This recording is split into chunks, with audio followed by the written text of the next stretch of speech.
जय हिंद साथियों। कैसे हैं दोस्तों आप लोग। आशा करते हैं आप लोग बहुत अच्छे होंगे, स्वस्थ होंगे, मस्त होंगे। लेकिन दोस्तों मेरा ही हाल चाल बहुत खराब है, क्योंकि दोस्तों मेरा क्लास का वीडियो आया है 2-3 दिन बाद आया है। आप लोगों को पता होगा दोस्तों, बिहार है और बिहार में भाई अभी कंटिन्यू 2-3 दिन से बारिश हो रहा है, ठीक ना। तो भाई बिहार में थोड़ा सा भी बारिश आता है, थोड़ा सा भी हवा चल जाता है तो भाई लाइन घूप हो जाता है, पावर है वो नहीं रहता है। तो जिसके कारण से भाई ये मेरा क्लास का वीडियो नहीं आ रहा था, ठीक ना।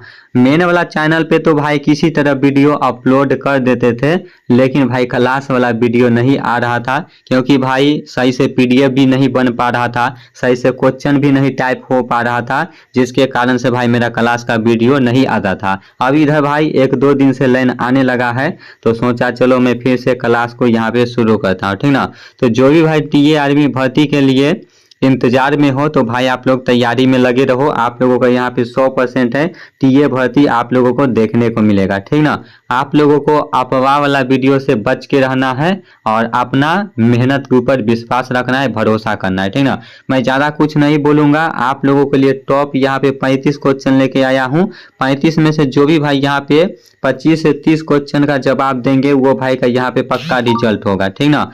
तो यहाँ पर देखो भाई पहला क्वेश्चन क्या बोलता है। यहाँ पे पहला क्वेश्चन आप लोग देखिए, निम्नलिखित में से कौन सा जिला भारत की अंतर्राष्ट्रीय सीमा पर स्थित है। करीमगंज, पटना, भोपाल, जयपुर। क्या होगा इसका राइट आंसर। आप लोगों को यहाँ पे राइट आंसर बताना है। इससे पहले मैं आप लोगों को ये क्वेश्चन कितना बार बता चुके हैं। निम्नलिखित में से कौन सा जिला भारत की अंतर्राष्ट्रीय सीमा पर स्थित है, तो भाई इसका right answer option number A हो जाएगा, ठीक ना। करीमगंज आपका is right answer, option number A हो जाएगा। दूसरा नंबर क्वेश्चन देखिए, यहाँ पे दूसरा नंबर क्वेश्चन क्या बोलता है। टोडा जाति के लोग कहाँ पाए जाते हैं। राजस्थान में, तमिलनाडु में, पंजाब में, असम में। बताओ मेरे दोस्त इसका राइट आंसर क्या होगा। टोडा जाति के लोग कहाँ पाए जाते हैं, तो ये भाई तमिलनाडु में पाए जाते हैं। ऑप्शन नंबर बी आपका इज राइट आंसर हो जाएगा, ठीक ना। ऑप्शन नंबर बी आप लोगों को याद रखना है। 3 नंबर क्वेश्चन देखिए, यहाँ पे 3 नंबर क्वेश्चन क्या बोलता है। जावरी पर्वतीय स्थल किस राज्य में स्थित है। केरल में, तमिलनाडु में, कर्नाटक में और आंध्र प्रदेश में। इसका राइट आंसर क्या होगा। तो भाई ये भी क्वेश्चन मैं आप लोगों को बता चुके हैं। इसका right answer option number B होगा, ठीक ना। तमिलनाडु राज्य में है स्थित। तो आप लोगों को यहाँ पे अच्छे से याद रखना है, ठीक ना। 3 नंबर क्वेश्चन आप लोग ध्यान से देखो, ये आप लोगों के लिए VVI क्वेश्चन है, इसमें स्टार भाई लगा ही लेना, ठीक ना। चलिए अगला क्वेश्चन देखिए, यहाँ पे 4 नंबर क्वेश्चन क्या बोलता है। प्रदीप कुमार बनर्जी किस खेल से संबंधित है। क्रिकेट से, फुटबॉल से, हॉकी से, बैडमिंटन से। बताओ मेरे दोस्त प्रदीप कुमार बनर्जी किस खेल से संबंधित है, तो ये फुटबॉल से संबंधित है, ठीक ना। ऑप्शन नंबर बी आपका इज राइट आंसर हो जाएगा। चलिए अगला क्वेश्चन देखिए, हरित क्रांति का जनक किसे कहा जाता है। हरित क्रांति का जनक किसे कहा जाता है। Norman Borlaug, Verghese Kurien, M Swaminathan, Sunderlal Bahuguna. भाई बताओ इसका राइट आंसर क्या होगा। ये भी क्वेश्चन मैं आप लोगों को भाई बता चुके हैं, तो बताओ इसका राइट आंसर क्या होगा। हरित क्रांति का जनक किसे कहा जाता है, तो ऑप्शन नंबर ए आपका इज राइट आंसर हो जाएगा। नॉर्मन बोरलॉग को कहा जाता है, ठीक ना। चलिए 6 नंबर क्वेश्चन देखिए, यहाँ पे 6 नंबर क्वेश्चन क्या बोलता है। भारत में हरित क्रांति का जनक किसे कहा जाता है। ऊपर में क्या था भाई, हरित क्रांति का जनक किसे कहा जाता है। और ये क्वेश्चन है आप लोगों का, भारत में हरित क्रांति का जनक किसे कहा जाता है। ये भारत में भाई पूछा है और वो आप लोगों को पूछा था हरित क्रांति किसे कहा जाता है। तो ये बताओ इसका राइट आंसर क्या होगा। भारत में हरित क्रांति का जनक किसे कहा जाता है। Doctor MS Swaminathan, Norman Borlaug को, सी सुब्रमण्यम, वर्गीज कुरियन। क्या होगा इसका राइट आंसर। तो भाई भारत में हरित क्रांति का जनक किसे कहा जाता है, तो ऑप्शन नंबर ए आपका इज राइट आंसर हो जाएगा, ठीक ना। डॉक्टर MS स्वामीनाथन को कहा जाता है। चलिए अगला क्वेश्चन देखिए, 7 नंबर क्वेश्चन क्या बोलता है। LOC का विस्तार रूप क्या है, यानी कि इसका फुल फॉर्म क्या है, इसका नाम क्या है। Line of control, line of contact, level of control, land of control. भाई इसका राइट आंसर क्या होगा। LOC का फुल फॉर्म क्या होता है, LOC का फुल फॉर्म तो लाइन ऑफ कंट्रोल होता है, ठीक ना। ऑप्शन नंबर ए आपका इज राइट आंसर हो जाएगा। तो आप लोग भाई अच्छे से याद रखना। 8 नंबर क्वेश्चन देखिए, भारत के चारों कोनों में मठों की स्थापना किसके द्वारा की गई थी। शंकराचार्य, स्वामी विवेकानंद, गुरु नानक, स्वामी दयानंद। भाई बताइए इसका राइट आंसर क्या होगा। भारत के चारों कोनों में मठों की स्थापना किसके द्वारा की गई थी। तो भाई इसका right answer option number A होगा, ठीक ना। शंकराचार्य जी के द्वारा की गई थी। चलिए अगला क्वेश्चन देखिए, 9 नंबर क्वेश्चन क्या बोलता है। पश्चिमी नौसेना कमान का मुख्यालय कहाँ है। मुंबई में, कोची में, विशाखापट्टनम में, चेन्नई में। पश्चिमी पूछा है, ठीक ना। यहाँ पे पूछ रहा है पश्चिमी नौसेना कमान का मुख्यालय कहाँ स्थित है। तो ये भाई मुंबई में है। मुंबई आपका इज राइट आंसर हो जाएगा, ठीक ना। भारत का प्रवेश द्वार किसे कहा जाता है। भारत का प्रवेश द्वार किसे कहा जाता है। तो भारत का प्रवेश द्वार भाई मुंबई को ही कहा जाता है, जिसे इंग्लिश में गेटवे ऑफ इंडिया बोला जाता है, ठीक ना। तो मुंबई को ही बोला जाता है। 10 नंबर क्वेश्चन देखिए, नौसेना की कुल कितनी कमान होती है। नौसेना की कुल कितनी कमान होती है। 3, 5, 7, 4। नौसेना की कुल कितनी कमान होती है। तो नौसेना की कुल 3 कमान होती है। वो 3 कमान कौन कौन सी होती है, आप लोगों को कमेंट करके बताना है। 11 नंबर क्वेश्चन देखिए, भारत में काली मिर्च का सबसे बड़ा उत्पादन राज्य कौन सा है। कर्नाटक, केरल, असम, तमिलनाडु। बताओ भाई भारत में काली मिर्च का सबसे बड़ा उत्पादन राज्य कौन सा है। तो भाई इसका right answer option number A होगा, ठीक ना। कर्नाटक राज्य है। कर्नाटक राज्य में सबसे ज्यादा काली मिर्च का उत्पादन किया जाता है। चलिए 12 नंबर क्वेश्चन देखिए, यहाँ पे 12 नंबर क्वेश्चन क्या बोलता है। विंग ऑफ फायर के लेखक कौन है। ये जो बुक है ये कौन लेखक ने लिखा है, यहाँ पे बताओ मेरे दोस्त। Doctor APJ Abdul Kalam, Jawaharlal Nehru, Mahatma Gandhi, doctor BR Ambedkar. क्या होगा भाई, विंग ऑफ फायर के लेखक कौन है।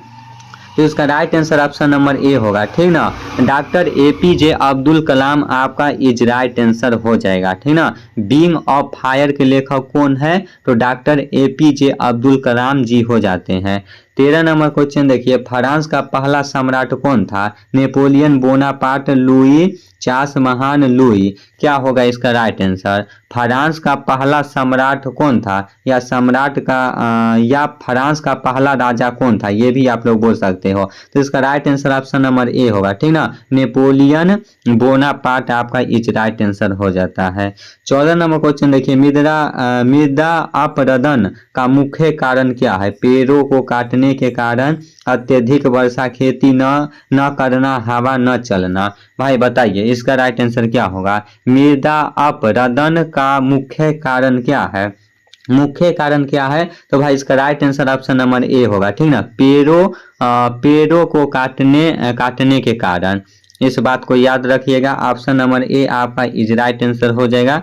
अपना 5G मेमोरी में भाई सेट करते चलना हर एक क्वेश्चन। चलिए यहाँ पे 15 नंबर क्वेश्चन देखिए, भारतीय वायुसेना के किस विमान को लड़ाकू वेरों की रीढ़ की हड्डी कहा जाता है। Sukhoi SU 30 MKI, Mirage 2000, Rafale, MiG 21। क्या होगा इसका राइट आंसर। आप लोग को यहाँ पे राइट आंसर बताना है। भारतीय वायुसेना के किस विमान को लड़ाकू वेरे की रीढ़ की हड्डी कहा जाता है। तो ऑप्शन नंबर ए होगा, ठीक ना। सुखोई SU 30 MKI को कहा जाता है। 16 नंबर क्वेश्चन देखिए, यहाँ पे क्या बोलता है। महात्मा गांधी द्वारा शुरू किया गया असहयोग आंदोलन मुख्य रूप से निम्नलिखित में से किस घटना की प्रतिक्रिया थी। यहाँ पे आप लोगों के सामने 4 ऑप्शन है, बताइए। जलियांवाला बाग हत्याकांड और रोलेक्ट एक्ट, बंगाल विभाजन, चौरी चौरा कांड, साइमन कमिश्नर। भाई बताइए इसका राइट आंसर क्या होगा। महात्मा गांधी द्वारा शुरू किया गया असहयोग आंदोलन मुख्य रूप से निम्नलिखित में से किस घटना की प्रतिक्रिया थी? तो इसका right answer option number A होगा, ठीक ना। जलियांवाला बाग हत्याकांड और रोलेक्ट एक्ट आपका इज राइट आंसर हो जाएगा।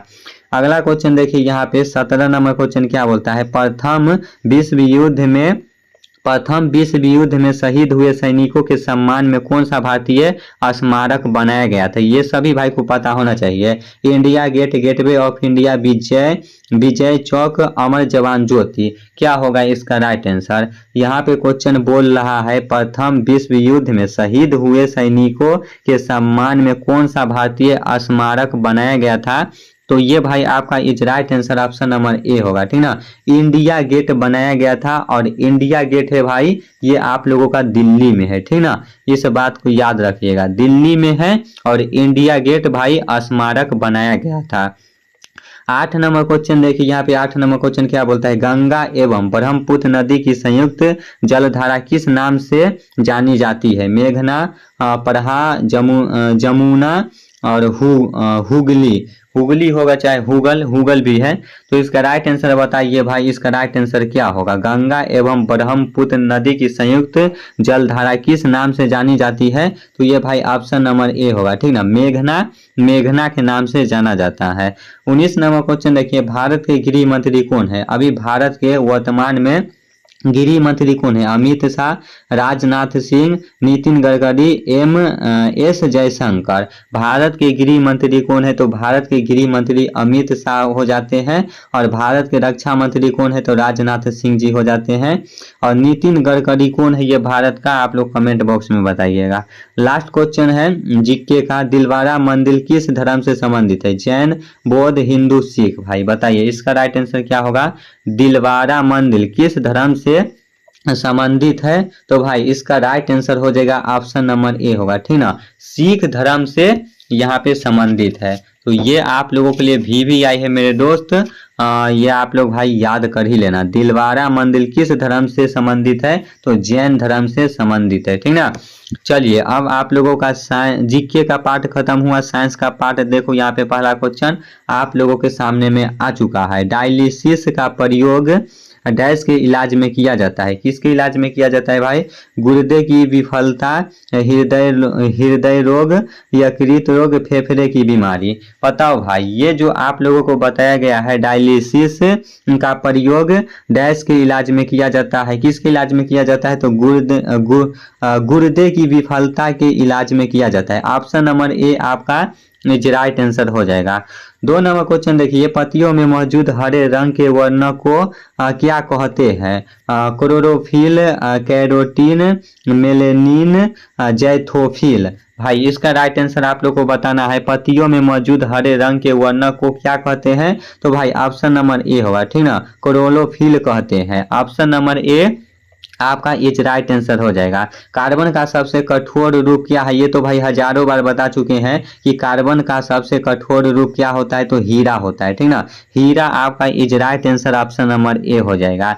4 नंबर क्वेश्चन देखिए, ग्रीन हाउस प्रभाव मुख्य रूप से वायुमंडल में डैश की वृद्धि की वजह से होती है? Carbon dioxide, oxygen, nitrogen, helium. भाई बताइए इसका राइट आंसर क्या होगा?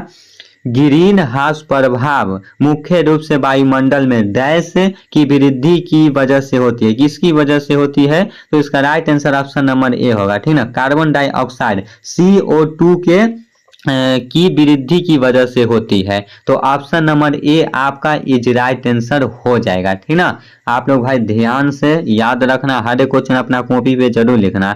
चलिए 5 नंबर क्वेश्चन देखिए, खारे पानी की सांद्रता मापने के लिए इस्तेमाल किया जाने वाला उपकरण कौन सा है? सैलिनोमीटर, बैरोमीटर, रेक्टोमीटर, हाइड्रोमीटर। भाई बताइए 5 नंबर क्वेश्चन आप लोग बताइए यहाँ पे इसका राइट आंसर क्या होगा?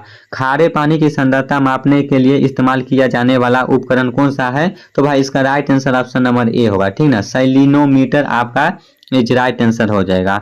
चलिए यहाँ पे 6 नंबर क्वेश्चन बताइए, दूध की शुद्धता किससे मापी जाती है? लैक्टोमीटर से, सैलिनोमीटर से, थर्मामीटर से, एमीटर से। बताइए भाई आपका यहाँ पे 6 नंबर क्वेश्चन क्या बोलता है? दूध की शुद्धता किससे मापी जाती है? तो ये भाई राइट आंसर हो जाएगा ऑप्शन नंबर ए होगा, ठीक ना। लैक्टोमीटर से मापी जाती है। लैक्टोमीटर आप लोगों को याद रखना है। चलिए यहाँ पे 7 नंबर क्वेश्चन बताइए, लेंस डैश से बनते हैं। लेंस किस से बनता है? फिलेंट ग्लास, साधारण glass, Pyrex glass, quarters glass. भाई बताइए लेंस किस से बनता है? तो ये भाई फिलेंट ग्लास से बनता है, ठीक ना। ऑप्शन नंबर ए आपका इज राइट आंसर हो जाएगा। 8 नंबर क्वेश्चन है, डेक्टिलोग्राफी का अध्ययन। डेक्टिलोग्राफी डैश का अध्ययन है। फिंगरप्रिंट, हड्डियों का अध्ययन, चट्टानों का अध्ययन, भाषा का अध्ययन। क्या होगा इसका राइट आंसर? तो इसका right answer option number A होगा, ठीक ना। फिंगरप्रिंट, उंगलियों की निशान भी बोल सकते हो या फिंगरप्रिंट भी आप लोग बोल सकते हो। 9 नंबर क्वेश्चन देखिए, इन्वर्टर एक ऐसा उपकरण है जो परिवर्तित करता है। किसमें परिवर्तित करता है? डीसी को एसी में, एसी को डीसी में, यांत्रिक ऊर्जा को विद्युत ऊर्जा में, ऊष्मीय ऊर्जा को प्रकाश ऊर्जा में। भाई बताइए इन्वर्टर एक ऐसा उपकरण है जो परिवर्तित करता है, तो किसमें करता है भाई? डीसी को एसी में करता है। ऑप्शन नंबर ए आपका इज राइट आंसर हो जाएगा, डीसी को एसी में परिवर्तित करता है। 10 नंबर क्वेश्चन देखिए, पोटेशियम कार्बोनेट का सामान्य नाम क्या है? Potash, caustic soda, baking soda, washing soda.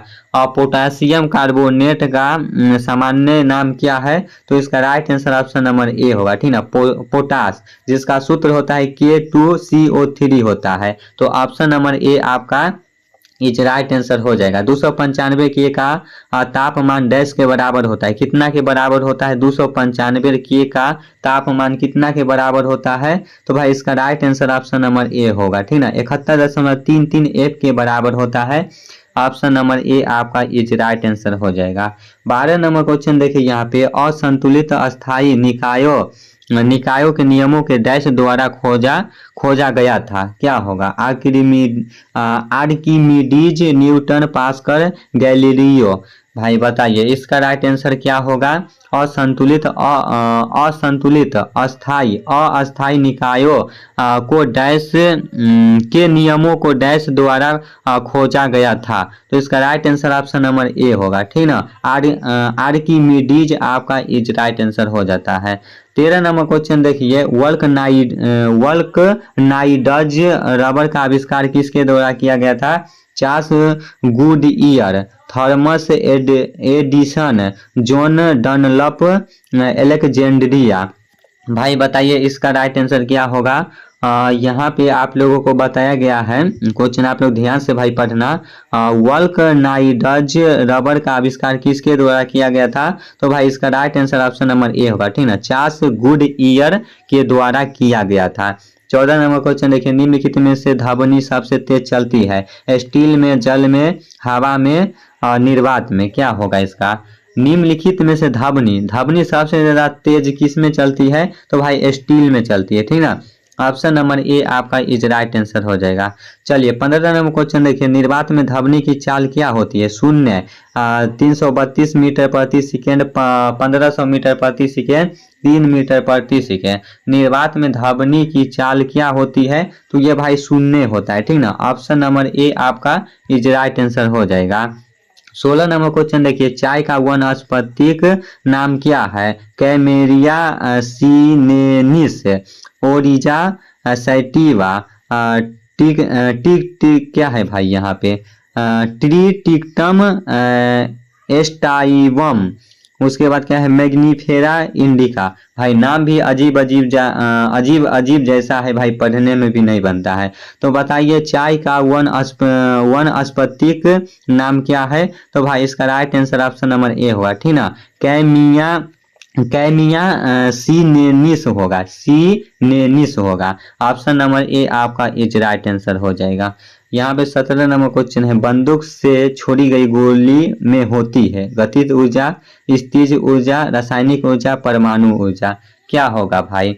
यहाँ पे बंदूक से छोड़ी गई गोली में होती है कौन सा ऊर्जा होता है भाई? तो इसका होता है गतिज ऊर्जा। ऑप्शन नंबर ए आपका इज राइट आंसर हो जाएगा। तो भाई बताइए आप लोगों का 35 में से 35 प्रश्न क्वेश्चन था, तो 35 में से टोटल आप लोगों का कितना क्वेश्चन सही हुआ है? आप लोग सही भाई कमेंट करके बताना। और आज का क्लास कैसा लगा ये भी आप लोग भाई कमेंट करके जरूर बताना, ठीक ना। चलिए भाई तो मिलते हैं, राम राम। नेक्स्ट वीडियो में मिलते हैं। जय हिंद, जय भारत।